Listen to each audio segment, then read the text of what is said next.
જય સ્વામિનારાયણ. રાસલીલાનું દિવ્ય ઉલ્લાસ. કુંભ રાસમાં પ્રગટ થઈ દિવ્યતા. એક રાત્રિએ આકાશમાં ચાંદનીનો ઉજાસ પથરાયેલો હતો અને વાતાવરણ ભક્તિભાવથી તરબોળ હતું. ભગવાન શ્રી સ્વામિનારાયણ અને સંતો તથા હરિભક્તો રાસલીલા કરવા માટે એકઠા થયા હતા. સંતો અને પુરુષ હરિભક્તો એક ગોળાકારમાં ગરબી ગાતા હતા અને તેમના સ્વરમાં ભક્તિની ઊંડી ભાવના છલકાતી હતી.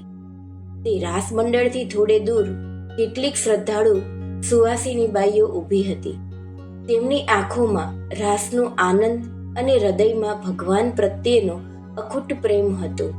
તેઓ સીધી રીતે રાસમાં જોડાઈ ન હતી, કારણ કે તેઓ શ્રી હરિની મર્યાદાનું પાલન કરતી હતી.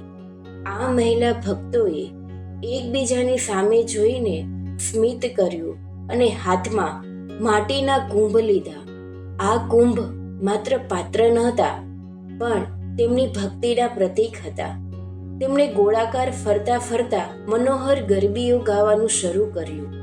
તેમના કંઠમાંથી નીકળતો દરેક શબ્દ અને કુંભના અવાજની દરેક થાપમાં તેમના હૃદયનો ભાવ સમાયેલો હતો.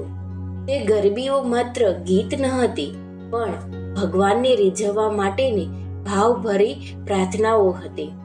જેમ જેમ તેઓ ભાવથી ગરબીઓ ગાતી ગઈ, તેમ તેમ વાતાવરણમાં એક અનોખી દિવ્યતા છવાઈ ગઈ. તેમના પવિત્ર ભાવને કારણે શ્રી હરિએ તેમને એક અદ્ભુત દર્શન આપ્યું.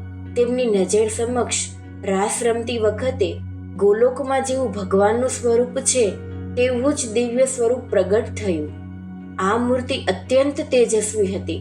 તેમના મસ્તક ઉપર મોરપીંછનો મુકુટ હતો અને મુખ પર મધુરી મુરલી વગાડી રહ્યા હતા. આ અલૌકિક દર્શનથી તે સ્ત્રીઓ આ દુનિયાનું ભાન ભૂલી ગઈ. તેમને લાગ્યું કે તેઓ કોઈ સ્વપ્નમાં નથી, પરંતુ સાક્ષાત ગોલોકના વૃંદાવનમાં છે. તેમના પગમાં બાંધેલા નુપુરના ઘૂઘરા એક જ તાલમાં વાગતા હતા અને તેઓ સંપૂર્ણપણે ભક્તિમાં લીન થઈને કુંભ રાસ રમતી રહી. આ રાસ આખી રાત ચાલ્યો.